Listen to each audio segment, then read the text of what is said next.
नमस्कार. मनस्विता जागर कर्तृत्वाचा नवरात्र स्पेशल 2023च्या या खास भागात मी रुपाली विरकर तुम्हा सगळ्यांचं पुन्हा एकदा मनापासून स्वागत करते.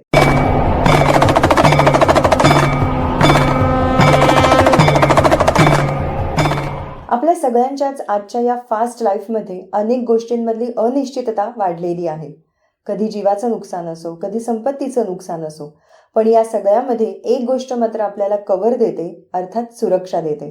मी बोलते इन्शुरन्सबद्दल. मनस्वितेच्या या आजच्या भागात आपल्याला भेटायला आलेल्या आहेत सौ विनीता गोडसे. अवधूत इन्व्हेस्टमेंट या आपल्या व्यवसायाच्या माध्यमातून त्या याच क्षेत्रात काम करतात. चला तर मग जाणून घेऊया त्यांच्या या कामाबद्दल. नमस्कार विनीताताई. नमस्कार. नमस्कार. गेली 28 वर्ष तुम्ही अवधूत इन्व्हेस्टमेंट या नावाने तुमचा व्यवसाय करताय, इन्शुरन्सच्या क्षेत्रात काम करताय. तर मुळात या व्यवसायाची निर्मिती कशी झाली? माझे मित्र मला भेटायला आले होते, ज्यांचं नाव सतीश साळुंके. ते भांडूप ब्रांचला AA होते. तर ते म्हणजे सहज जस्ट भेटायला म्हणून आले होते. तर त्यांनी विचारलं, तू काय करतेस आता? तर तेव्हा माझी मुलगी 2.5 वर्षाची होती. मी म्हटलं, ही लहान मुलगी आणि हा 3.5 वर्षाचा मुलगा, या 2 मुलांना सांभाळून मी काय करणार आहे, कुठे जॉबला जाणार आहे? तेव्हा मग त्यांनी मला सांगितलं की मी भांडूप ब्रांचला AA आहे, हे माझं कार्ड आहे, हे तू घे आणि मिस्टरांना घेऊन मला भेटायला ये. फेब्रुवारी महिन्यामध्ये आम्ही त्यांना जाऊन भेटलो आणि 27 जुलै 1995ला मी ती एजन्सी घेतली. अच्छा, म्हणजे एजन्सी घेतली जीवन विमा निगम, LICची एजन्सी घेतली. अच्छा, पण मग ती घेताना तुम्ही मध्ये काही विचार केला, अभ्यास केला की आपल्याला काम जमणार आहे की नाही? अभ्यास तर केलाच. मी LICची पुस्तकं वाचली. त्याच्यानंतर बऱ्याच जणांकडे, म्हणजे माझे मिस्टरांचे मित्र एक आहेत परेरा, ते बरेच वर्ष LIC एजन्सी वसई ब्रांचला करत होते. त्यांच्याकडून थोडं मार्गदर्शन घेतलं. 6 महिने विचार केला की मी हे सगळं करू शकेन का, मुलं सांभाळून. मुलांना कुठे ठेवायचं हा प्रश्न होता. आणि मग विचार करून मग मी ठरवलं, थोडं आम्ही चाळीत राहायचो त्यावेळेला, चाळीतल्या लोकांशी जरा थोडं बोलाचाली केली की बाबा असं असं आहे, तर तुम्ही सांभाळू शकाल का माझ्या मुलांना? तर त्यातल्या 1-2 जणी म्हणाल्या की ठीक आहे, 3-4 तासांचं काम असेल तर आम्ही सांभाळू शकू. आणि मग माझे मिस्टर L&T मध्ये सर्व्हिसला होते. त्यांनी त्यांची शिफ्ट ड्युटी ऍडजस्ट करून वगैरे मग आम्ही दोघांनी मिळून कामाला सुरुवात केली. पण तरी सुद्धा लहान मुलांना घरात ठेवून तुम्ही 3-4 तास बाहेर जायचं. पण मग नक्की कुणाकुणाला भेटायचं? ह्या व्यवसाय वाढीसाठी काय प्रयत्न करण्यात आले? मिस्टर माझे L&T मध्ये होते आणि ते वर्करच होते कंपनीत. त्यांनी मला सांगितलं की कंपनीच्या गेटवर ये तू. कंपनीच्या गेटवर जाऊन मी लोकांशी बोलायचे, त्यांना प्लॅन समजावून सांगायचे. कुणी घरी बोलवलं तर घरी जायचे. त्यांच्या गरजेप्रमाणे त्यांच्या घरात, कुटुंबात किती माणसं आहेत, काय आहेत, त्यांचं इन्कम किती आहे, त्यांना किती भरता येतील हप्ते समजून घेऊन मग मी त्यांना प्लॅन दिले. पण मग या सगळ्याची खूप कसरतही होत असेल ना, कारण मुलांच्या शाळा, त्यांचे काही अभ्यास, हे सगळं सांभाळा, बाहेर जा, घरातलं बघा. हो, कसरत तर होत होतीच, कारण आम्ही चाळीत राहायचो.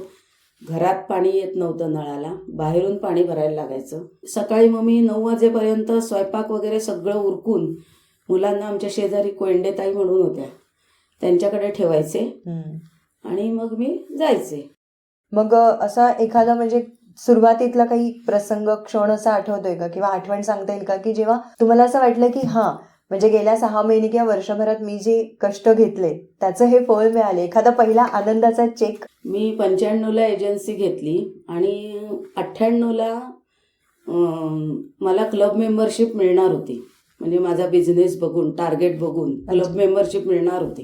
पण माझे सासरे आजारी पडले, त्याच्यामुळे 1 वर्ष माझं गेलं त्याच्यात. ते जेव्हा वारले त्याच्यानंतर मग मी म्हटलं की आपण थांबायचं कशाला, आपण पुढे जायचंच आहे. आणि मी माझं ध्येय ठेवलंच होतं की माझं करिअर मी याच ह्याच्यामध्ये करून दाखवेन. 99-2000 साली मग मला ती चेअरमन्स क्लब मेंबरशिप मिळाली. इतक्या सगळ्या प्रकाराने काम करत असताना व्यवसायामध्ये एक टप्पा तुमचा आला, पण त्यावेळेस त्या व्यवसायाचा तुमच्या वैयक्तिक आयुष्यावर, कौटुंबिक आयुष्यावर काय परिणाम झाला? वैयक्तिक आयुष्यात परिणाम झाला म्हणजे मला क्लब मेंबरशिप दिली गेली. क्लब मेंबरशिप मिळाल्यामुळे मी एक गाळा घेतला स्वतःचा आणि प्रीमियम कलेक्शन सेंटर चालू केलं. अच्छा. एक फ्लॅट घेतला पनवेलला, एक रो हाऊस घेतलं अहमदाबादला. इतकी माझी प्रगती झाली LICच्या कमिशनमुळे किंवा मी कमवत असलेल्या या सगळ्या कामांमुळे तुम्हाला. नक्कीच.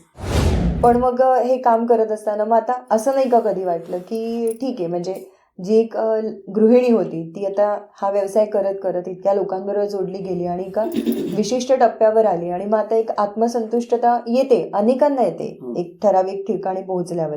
तसं तुम्हाला नाही वाटलं का कधी की आता बास? नाही. मग मला थोडासा अभ्यास केल्यानंतर असं जाणवलं की आपल्याकडे फक्त लाईफ इन्शुरन्सची एजन्सी आहे. मग आपण जनरल इन्शुरन्सची एजन्सी का घेऊ नये? अच्छा. म्हणून मग मी, माझी एक मैत्रीण होती मधुरा परांजपे नावाची, ती न्यू इंडियात सर्व्हिसला होती, तिला फोन केला. ती म्हणाली तू येऊन भेट. आणि मग तिथे गेल्यानंतर मला LIC बरोबर कंबाईंड लायसन मिळालं न्यू इंडिया इन्शुरन्सचं. तेव्हापासून मी न्यू इंडिया इन्शुरन्सची एजन्सी 98 सालापासून करते. अरे बापरे, म्हणजे लाईफ इन्शुरन्स त्याचबरोबर जनरल इन्शुरन्स. जनरल इन्शुरन्समध्ये मेडिक्लेम, गाडीचा विमा, घराचा विमा, दुकानाचा विमा, तुम्ही कॅश ट्रान्झॅक्शन करता त्याचा विमा, सगळ्या प्रकारचे विमे होतात. मग हे काम करत असताना देखील अजून कोणी घरातनं किंवा तुमच्या टीम मेंबर्स पैकी असे कोणी तुमच्या बरोबर आहेत का या कामामध्ये? हो. हे अवधूत इन्व्हेस्टमेंट ही माझी जी छोटीशी फर्म आहे, ती फर्म आम्ही घरातल्या व्यक्ती 4 जण मिळून सांभाळतो. अच्छा. माझे मिस्टर विनायक गोडसे, मुलगा प्रथमेश गोडसे, सून वेदिका गोडसे आणि मी स्वतः. आणि मी 2015 मुलाचं लग्न झाल्यानंतर 2016 माझ्या सुनेला डोंबिवली ब्रांचमधून LICची एजन्सी घेऊन दिली. अच्छा, म्हणजे आता सासू सून सगळेच जण घरातले.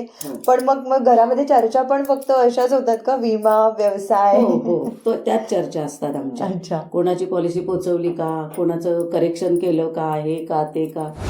मग अशा प्रकारे तुम्ही सगळेच जण जेव्हा एका व्यवसायात आहात, मग किती आणि कोणकोणत्या प्रकारच्या ग्राहक वर्गापर्यंत तुम्ही पोहोचलेले आहात? अगदी रिक्षेवाल्यापासून ते क्लास 1 ऑफिसरपर्यंत माझा ग्राहक वर्ग आहे.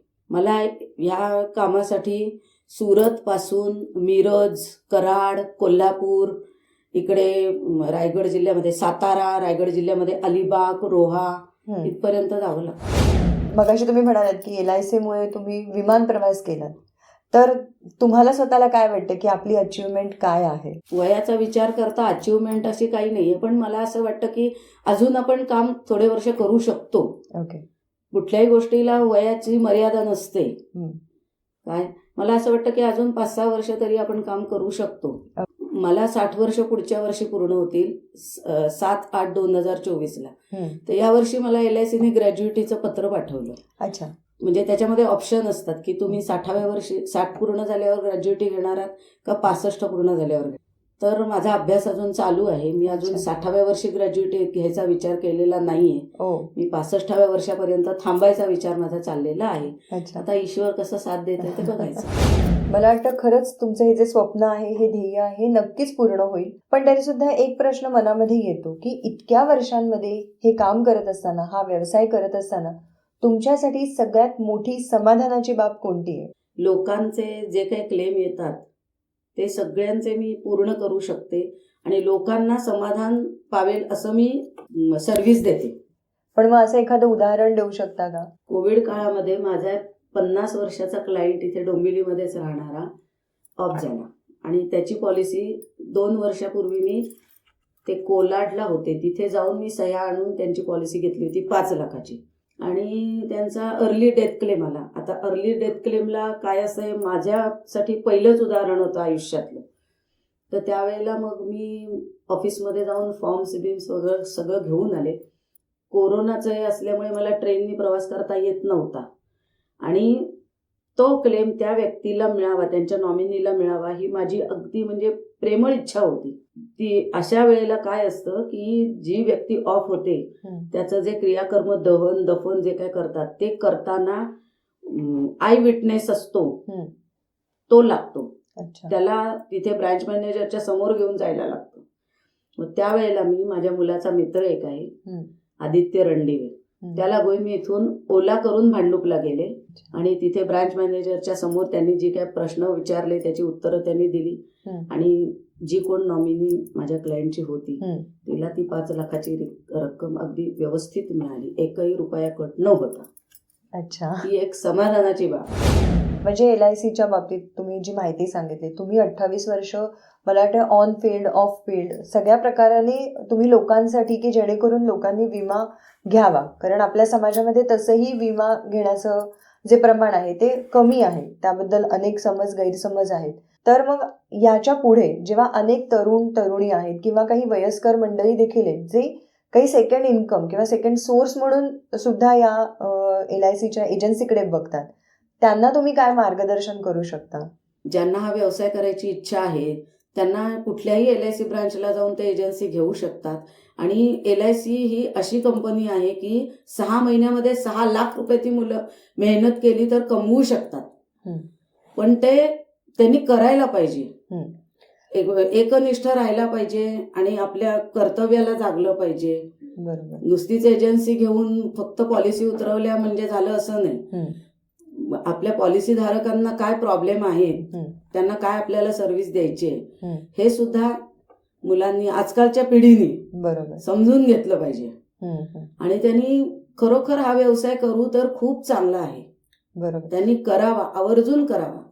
जे आजकाल नोकऱ्यांची एवढी पंचायत आहे, त्यापेक्षा हा जर का व्यवसाय एखाद्या व्यक्तीने करायचं ठरवलं तर खूप चांगलं आहे ह्याच्यात.